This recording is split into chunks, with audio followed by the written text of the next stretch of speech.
Hello aspirants, welcome to examsroad.com. This is Tushar Saxena presenting you biology's test cross and pleiotropy for our Hassel batch. Don't forget to like, share and subscribe our channel to get notifications for our latest video. Let's get started for today's topic. So our today's topic is test cross. We are going to discuss test cross today. फिर हम pleiotropy पढ़ेंगे, polygenic inheritance और शायद chromosomal theory of inheritance भी. चलो देखते हैं.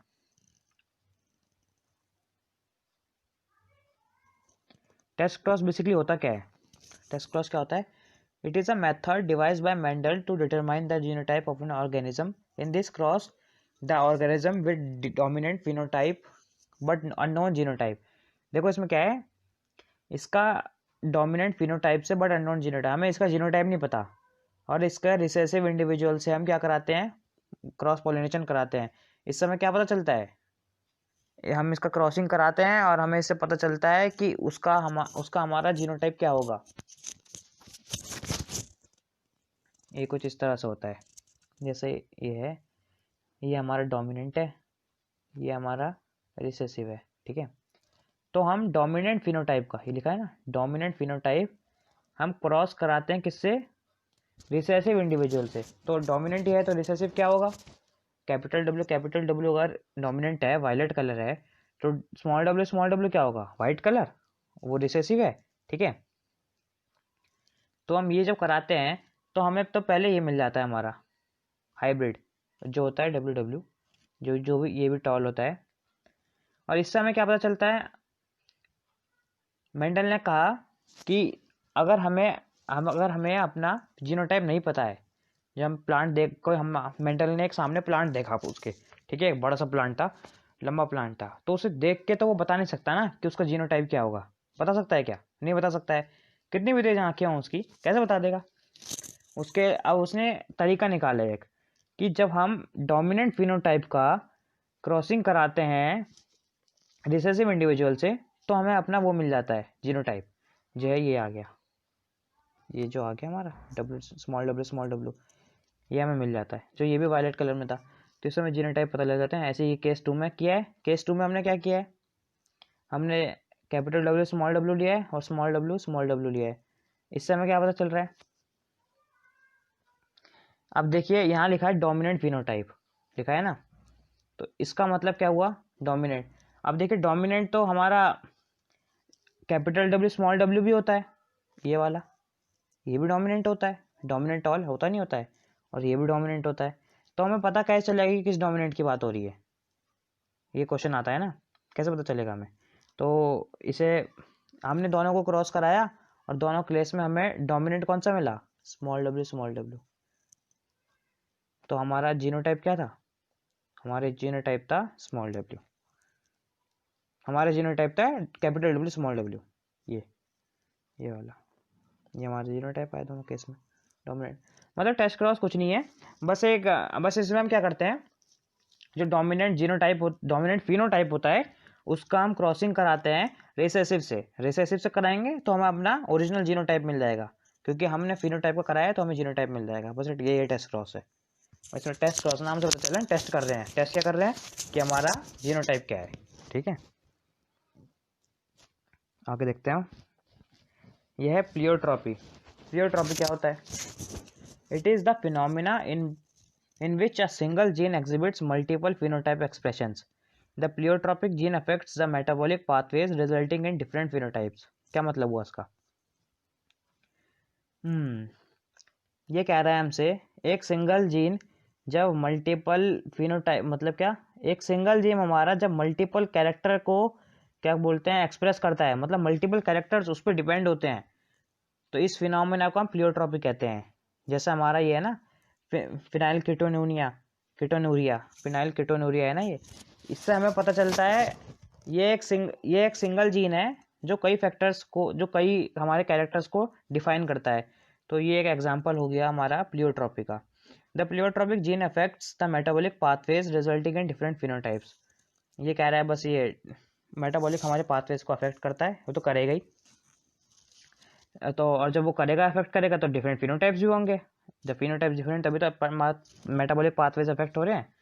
तो ये देखिए, इस एग्जांपल समझते हैं। एग्जांपल क्या है देखिए, इस एग्जांपल से हमसे कह रहा है यह है फिनाइल, यह है हमारा फिनाइल कीटोनूरिया, ठीक है। अब इसको हम कहते हैं PAH जीन, ठीक है, इसे कहते हैं PAH जीन। तो इसका जब म्यूटेशन हो जाता है ना, म्यूटेशन मतलब क्या हुआ, इसका म्यूटेशन हो जाता है PAH जीन का, मतलब जैसे समझ लो PAH जीन को हटा दिया हमने, ठीक है, PAH जीन को हटा दिया, PAH जीन को, PAH जीन का काम क्या है, ये है फिनाइल एलेनाइन को और हाइड्रोक्सिलेज को कन्वर्ट इसमें करता है, फिनाइल एलेनाइन से, ठीक है। फिनाइल एलेनाइन को हाइड्रोक्सिलेज को फिनाइल एलेनाइन से कन्वर्ट करता है, ठीक है, इसको इसमें कन्वर्ट कर देता है, इसमें पेन कहाँ गया, इसको इसमें कन्वर्ट कर देता है, फिनाइल एलेनाइन को हाइड्रोक्सिलेज को फिनाइल एलेनाइन में, ठीक है, इसमें कन्वर्ट किया इसने। उसके बाद ये इसमें कन्वर्ट हो जाता है टायरोसिन में, ठीक है। अब क्या होता है, टायरोसिन के काम होते हैं कुछ कुछ, ठीक है, जैसे टायरोसिन हमारा क्या, हेयर मतलब हमारी हेयर स्ट्रेंथ को वो करता है, क्या बोलते हैं, कंट्रोल करता है। हमारे मेलानिन कितना होगा हमारी बॉडी में, जो पिगमेंट वाला होता है वो पता चलता है। फेयर हेयर फेयर स्किन, ये वही बात आ गई। और एक मेंटल रिटार्डेशन हो गया।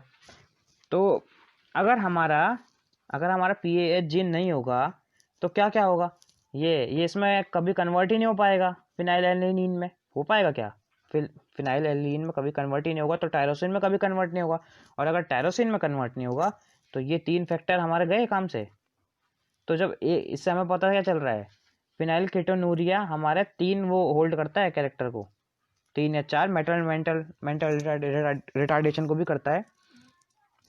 तो इससे हमें पता चल रहा है कि एक हमारा जीन 3-4 कैरेक्टर को, एक से ज़्यादा, मतलब बस हमारा इसमें डेफिनेशन में क्या है, a single gene exhibits multiple phenotype, मतलब एक सिंगल जीन मल्टीपल कैरेक्टर को जब होल्ड करता है ना, तो उसको हम प्लियोट्रॉपी कहते हैं, इस फिनोमिना को। कुछ ज़्यादा मुश्किल नहीं था इसमें। अब ये है polygenic inheritance. It is a type of inheritance in which a trait is controlled by 3 or more genes. Some traits are called polygenic traits. क्या होता है इसमें, जैसे पिछले वाले में था, पिछले वाला प्लियोट्रॉपी था हमारा, उसमें क्या था, एक जीन एक से ज़्यादा कैरेक्टर होल्ड कर रहा है, मल्टीपल कैरेक्टर होल्ड कर रहा है, ठीक है। अब इसमें क्या है, एक हमारे 3-4 जीन एक कैरेक्टर होल्ड करेंगे। उसमें क्या था, एक जीन एक समझ लो, मान के चलो एग्जाम्पल फॉर एग्जाम्पल, एक जीन 3 कैरेक्टर होल्ड कर रहा है, इसमें 3 जीन है जो एक कैरेक्टर होल्ड कर रहे हैं, ठीक है। एग्जाम्पल हमारा क्या हो गया, हमारा एग्जाम्पल हो गया ह्यूमन स्किन कलर। देखो यहाँ एग्जाम्पल दे रखा है। अब इससे क्या पता चल रहा है हमें, देखें, suppose 3 genes A, B and C control skin colour with A, B and C with dominant alleles and A, B, C being the recessive alleles. अब हमारे ये देखिए, capital A, capital B, capital C, ये A B B C सी, ये हमारे क्या है, dark colour है, ठीक है, क्योंकि ये प्योर है, प्योर डोमिनेंट है, डार्क कलर, ठीक है। अब हमारा वाइट कलर क्या है, ये है, ये भी प्योर है पर रिसेसिव है, ठीक है, ये डोमिनेंट, ये रिसेसिव। तो जब हमने क्या देखा, जब ये देखो एक तो ए हो गया, एक बी हो गया और एक सी हो गया।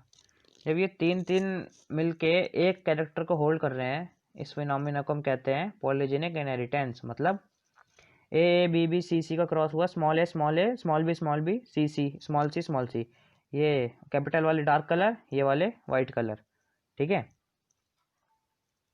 तो हमने क्या देखा, हमारा F1 जनरेशन आई, ये A small a, capital B capital C small c, intermediate colour, मतलब ना ज़्यादा गोरा ना ज़्यादा काला, ठीक ठाक कलर, जो नॉर्मल कलर होता है वो आया हमारा।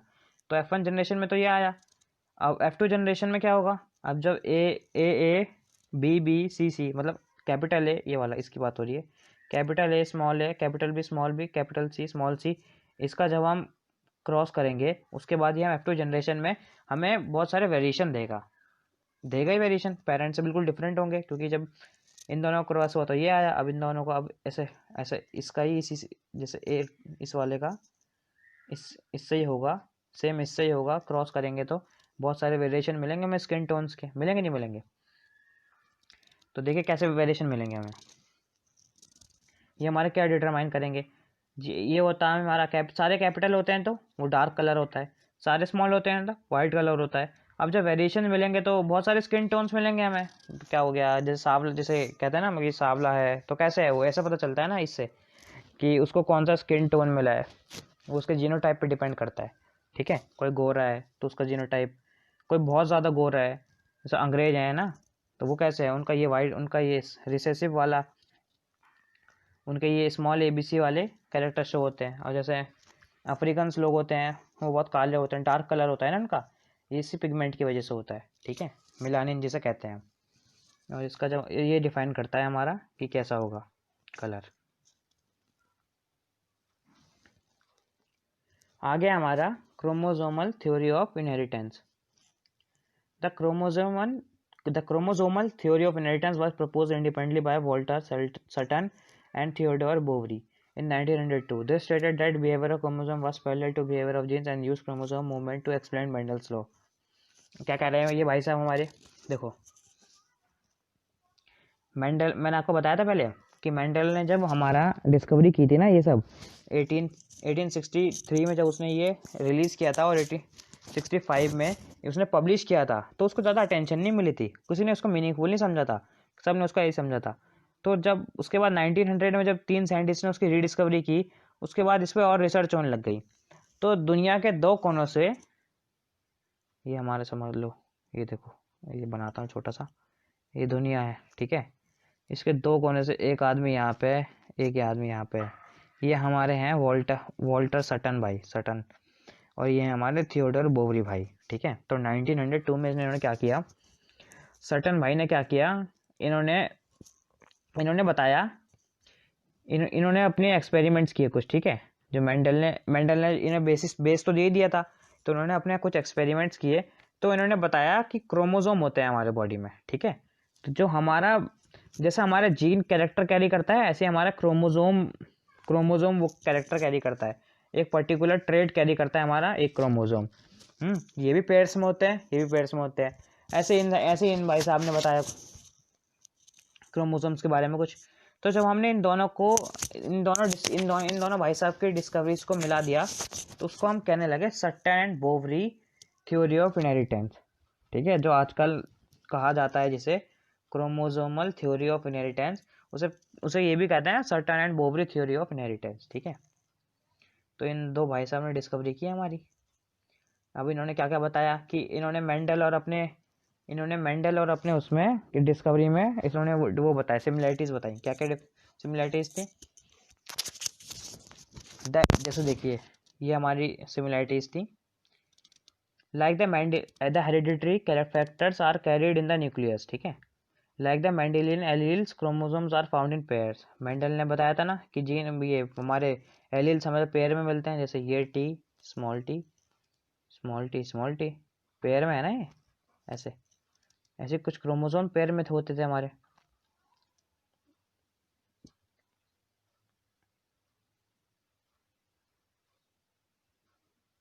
ये क्रोमोसोम भी ऐसे पेयर में आते थे हमें, जैसे ये हमारे ये पेयर में आते हैं, वैसे ये पेयर में आते हैं। ठीक है, और ऐसे ही जैसे उसमें क्या होता है, एक पेरेंट से आता है, एक एलील, मतलब एक पेयर ऑफ एलील पेरेंट 1 से आता है, मतलब एक पेयर ऑफ एलील फादर से आता है, दूसरा पेयर ऑफ एलील मदर से आता है। ऐसे इसमें होता है, एक स्पर्म कैरी करता है एक हैप्लॉइड सेट्स ऑफ क्रोमोसोम, और एक हैप्लॉइड सेट्स ऑफ क्रोमोसोम हमारा एग में होते हैं। तो जब दोनों फ्यूज होते हैं तो हैप्लॉइड का डिप्लॉइड बन जाते हैं, वो 23 कैरी करते हैं, 46 बन जाते हैं। ठीक है, तो इन्होंने हमें ये बताया कि मेंडल और हमारी डिस्कवरी में ये कॉमन है। मेंडल भाई साहब ने बहुत बड़ी डिस्कवरी की थी, कि उनकी डिस्कवरी देखो, उसने भाई ने 1863 में डिस्कवर कर दिया था ये सब कुछ, और 1865 में पब्लिश भी कर दिया था। अब इनको कितने साल बाद पता चला, 1902 में इनकी डिस्कवरी हुई, उसके बाद भी थोड़ा बहुत टाइम लगा कि मेंडल ने क्या क्या बताया, इन सबको कंक्लूड करने में बहुत टाइम लग गया। उस भाई की डिस्कवरी को इम्पोर्टेंस नहीं दी गई थी उस समय पे। पर अब कोई नहीं, अब तो सभी जानते हैं मेंडल को, फादर ऑफ जेनेटिक्स कहते हैं उसे। ये 2 नाम याद रखेंगे हम, वॉल्टर सटन, ये पूछ सकता है, थियोडर बोवरी, और इनकी सिमिलैरिटीज़ पूछ सकता है। सिमिलैरिटीज़ क्या थी? Chromosome are also found in pairs, और एक वो फादर से आते हैं, मदर से आता है, ठीक है ऐसा। और एक और सिमिलैरिटी क्या कह सकते हैं हम, एक और सिमिलैरिटी हम कह सकते हैं वो हर एक पेयर कुछ कैरेक्टर्स कैरी करता है अपने अंदर, है जिसे हेरिडिटरी कैरेक्टर्स कहते हैं, ठीक है। हेरिडिटरी कैरेक्टर्स कहते हैं इसे, न्यूक्लियस में कैरी करता है, ऐसे वो कुछ एलील करते हैं कैरी। ये 3 लिख सकते हैं हम, सिमिलैरिटीज तीनों में, ठीक है। अब ये comparison between the behaviour of genes and chromosome, ये जो मैंने पीछे बात की वही का उसको समरी है ये। जीन्स क्या है? Genes occur in pairs, chromosome occur in pairs, ये सही बात है। Segregation at the time of gamete formation such that only one of the each pair is transmitted to a gamete. हमने मेंडल के लॉ ऑफ सेग्रीगेशन में पढ़ा था कि सेग्रीगेशन के क्या बात की थी उस बंदे ने, कि क्या एक पेयर ट्रांसमिट होता है, कि मतलब एक पेयर में से एक ही कैरेक्टर ट्रांसमिट होता है गैमेट में, ऐसी इसकी बात हो रही है। क्रोमोसोम्स में क्या? सेग्रीगेट एट गैमेट फॉर्मेशन होता है, तो एक pair each of only one of each pair, एक पेयर दोनों में से एक पेयर ट्रांसमिट होता है गैमेट में, ठीक है। ऐसे तीसरा पॉइंट है हमारा, independent pair segregate independently at each other, मतलब अपनी मर्जी से सेग्रीगेट होते हैं ना वो, उनकी मर्जी कहीं भी जाऊं, ऐसे इनकी मर्जी होती है ये भी कहीं पे जा सकते हैं, ठीक है। अब लिंकेज एंड रिकॉम्बिनेशन हम बाद में करेंगे। और क्या क्या बचा है हमारा? सेक्स डिटर्मिनेशन बताना है, ये सब सेक्स डिटर्मिनेशन ह्यूमंस तक होगा ये, ह्यूमंस तक है ये। चलो ये सब बाद में करते हैं। Thanks for watching our video. In the next video we will discuss sex determination. For getting direct notification of our video and updates, don't forget to follow our social network from the above links. And if you want our short tricks, tips and study material in PDF format, follow our channel on Telegram, that is t.me/examsroad. That's all for today. examsroad.com, bringing excellence for students. Thank you and have a nice day.